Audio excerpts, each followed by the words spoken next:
Federal immigration officials are revealing new details about several ICE raids that took place across the city just this week.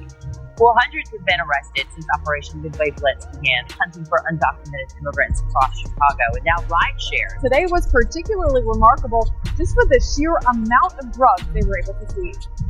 Before dawn, as Chicago slept under a blanket of thick fog, the streets of Little Village, Cicero, and Joliet filled with flashing lights and rumbling engines. Teams from ICE, the DEA, and the FBI launched one of the largest federal raids in the city's history. At precisely 5:30 a.m., under the direction of the Department of Homeland Security, Operation Midway Blitz was set into motion, a massive coordinated strike that would ultimately expose over 4.3 tons of narcotics and illegal drugs hidden throughout the region. Offloading more than 77,000 pounds of illegal narcotics at Port Everglades, the largest single drug offload in the Coast Guard's history. What began as a calm morning quickly turned into the opening move of a sweeping national operation aimed at dismantling cartel networks rooted deep within American communities. Within just 2 weeks, authorities had arrested more than 550 suspects across Illinois, men and women from Mexico, Guatemala, Honduras, and El Salvador. Some were longtime offenders, others had only recently entered the country. This wasn't a routine immigration raid, it was the exposure of a vast, organized criminal empire that had been operating right under the nation's nose.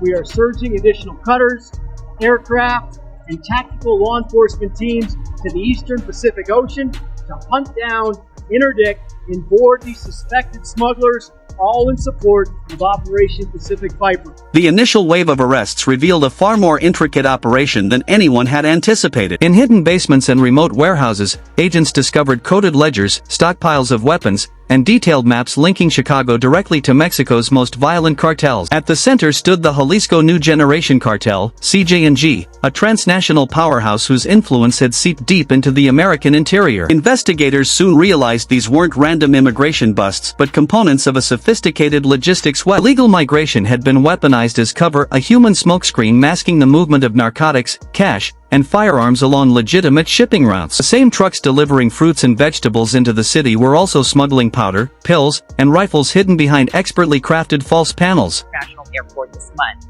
Vivino saying on X, "We arrested dozens of illegal rideshare operators taking jobs from American citizens out there last week." More Forensic analysts uncovered shipping codes that linked seized AR-15 crates and pill containers directly to sources in Mexico and Texas. Inside a Cicero warehouse, DEA teams traced chemical drums labeled Producto de Mexico back to shell corporations based near Monterrey. Another lead connected fentanyl precursors found in a Missouri freight yard to the same Chicago distribution labs. Each discovery pulled the threads tighter, confirming that CJ&G had turned the American Midwest into a fully operational trafficking hub. By the end of the first week, the Department of Homeland Security elevated the national threat level to Code Amber, the first time such an alert had ever been declared for cartel activity within U.S. borders. Officials warned that organized crime was no longer an external threat, it had taken root inside the country itself. The DEA in Arizona fighting against a major drug cartel, ramping up arrests and prosecution. Fox 10's Lauren Clark joins us live tonight with an exclusive look at how they're doubling down their efforts to prevent drugs from coming into the country through Arizona. Lauren. At the core of Operation Midway Blitz was flawless coordination, 5 targets, 1 perfectly synchronized assault. At exactly 3:42 a.m., an encrypted command flashed across the DHS network, "All units, execute." Within moments, engines thundered to life as convoys sped down rain-slicked industrial roads toward Bridgeview, Cicero, and Brighton. Overhead, helicopters skimmed the fog, their infrared scanners slicing through the darkness. Inside the command center near Midway Airport, glowing red dots tracked each strike in real time. This wasn't a standard enforcement action, it was a military-style raid on U.S. soil, combining the elite forces of IC tactical units, DEA Special Operations, FBI hostage rescue teams, and Chicago SWAT. At Bridgeview, the first entry team ran through a reinforced steel door. A flashbang shattered the silence, followed by the pounding of boots and shouted commands, **** federal agents. Acrid chemical fumes filled the air as leaking barrels glowed with fluorescent residue. From the rafters, CJ&G gunmen unleashed a barrage of fire. Muzzle flashes ripped through the haze like lightning. Agents fired back with precision, neutralizing 2 assailants and capturing 3 more within seconds. Across the city in Brighton Park, the firefight was fiercer. Grenades tumbled down stairwells, exploding in deafening bursts. Amid the chaos, a SWAT medic dragged a wounded officer to safety while others advanced methodically, clearing each corridor under a relentless rain of gunfire. The metallic clatter of shell casings echoed through the night, a brutal symphony marking one of the most intense urban raids in Chicago's history. In a statement, DHS Assistant Secretary Tricia McLaughlin is saying in part, our officers are facing a surge in assaults against them. Each strike team advanced with precision and discipline, moving like parts of a single machine. In Cicero, agents uncovered towering stacks of counterfeit Adderall pills laced with fentanyl, disguised to look like colorful candy. In another warehouse, they found a tunnel leading to a van rigged with false panels, built for long-distance smuggling runs across state lines. By sunrise, every red target on the command center map had turned green. Status reports echoed through the comms, Echo 1 clear. Bravo 2 advancing.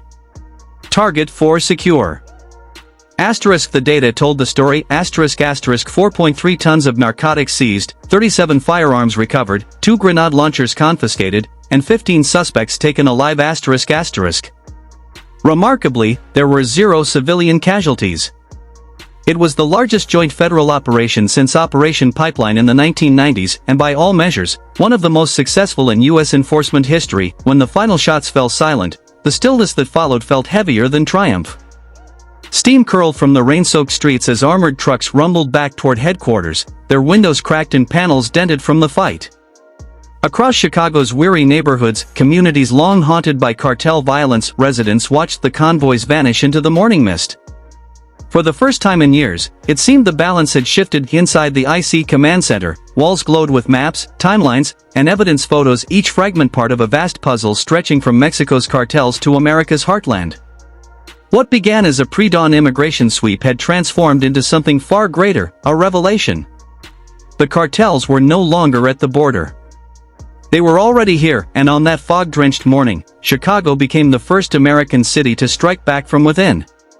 To ram them head-on, but instead struck a bystander's car. The same day, agents say they were at a laundromat when a woman claimed she was putting out a hit on a top Border Patrol chief. Inside the IC command center near Midway Airport, every surface glowed beneath the harsh fluorescent lights. Evidence rooms overflowed with crates of cash, stacks of smartphones, and laptops still logged into encrypted networks. Agents moved with surgical precision, tagging, scanning, and cataloging each piece. One table was lined with hundreds of SIM cards neatly labeled in Spanish, another held sealed envelopes packed with fake IDs and wire transfer slips. What they had seized that night went far beyond narcotics. It was the operational core of a global cartel, running its U.S. branch through seemingly ordinary American storefronts. The FBI cyber unit began tracing the digital threads first. Analysts followed data trails winding through shell companies disguised as laundromats, tire shops, and auto repair garages. Banking records revealed quiet but consistent movements, small daily deposits, Friday cash pickups, and wire transfers funneled through offshore accounts. The amounts appeared harmless until the full picture emerged, over $12 million tracked through financial routes connecting Guadalajara, Mexico City, and Panama City. Meanwhile, ICE forensic accountants uncovered fabricated tax filings used to launder profits through Illinois-based trucking companies. Each phone decrypted exposed another layer of meticulous organization. *** encrypted messages, delivery schedules, and coded voice notes *** referring to narcotics shipments as tires, tools, or paint. It was no longer just evidence of smuggling, it was a blueprint of how a transnational criminal enterprise had embedded itself seamlessly into the fabric of everyday American business. Gregory Bovino. In other instances, they say people boxed in federal vehicles, fled on. Next came the DEA chemists, tasked with breaking down the seized materials. Their analysis revealed a chilling pattern. *** identical fentanyl compounds ** traced back to both Texas and the southern border, perfectly matching samples previously linked to CJ&G laboratories in Jalisco. The conclusion was undeniable. Chicago wasn't just a distribution point, it was a manufacturing hub. Barrels labeled cleaning solution were found to contain precursor chemicals essential for methamphetamine and fentanyl production. In one warehouse, agents uncovered pill presses and candy wrappers, clear evidence that counterfeit Adderall and oxycodone were being mass-produced and disguised for circulation across the Midwest. Each discovery pointed to the same disturbing truth: this wasn't random criminal activity, it was strategic engineering. The cartel had found a way to weaponize one of America's deepest vulnerabilities: human desperation. Undocumented migrants were lured into the operation, some promised quick cash, others work permits, recruited as couriers, drivers, and laborers. Many had no idea what they were transporting. Others vanished mid-route, silently replaced by new arrivals crossing state lines. It was an economy built on fear and survival, meticulously designed to sustain a global machine of addiction and profit. As one senior investigator put it bluntly, they weaponized migration. Every truck, every worker, every delivery had a second purpose. International Airport this month. Vivino saying on X, we arrested dozens of illegal rideshare operators taking jobs from American citizens out there last week. Then came the backlash. Within a week, downtown Chicago erupted in protest. Outside the ICE headquarters, hundreds of demonstrators gathered under gray skies, holding signs that read, "Families, not felons," and "Stop the raids." Speakers demanded accountability, arguing the crackdown had ensnared migrants with no criminal records. Churches opened their doors to shelter those too afraid to go home, while immigration lawyers worked tirelessly through the night to track down detainees transferred to federal holding centers. Officials, however, stood their ground. When questioned about the protests, a DHS spokesperson stated, "We don't get to decide who hides among criminals. We find them before they find more victims." The remark resonated nationwide. Supporters praised it as strength, while critics condemned it as fearmongering. In response, Chicago Mayor Brandon Johnson and Alderwoman Julia Ramirez declared ICE-free zones in Brighton Park and Little Village, announcing the city's refusal to cooperate with federal enforcement. The decision sparked swift outrage from Republican lawmakers, who accused city officials of prioritizing lawbreakers over public safety.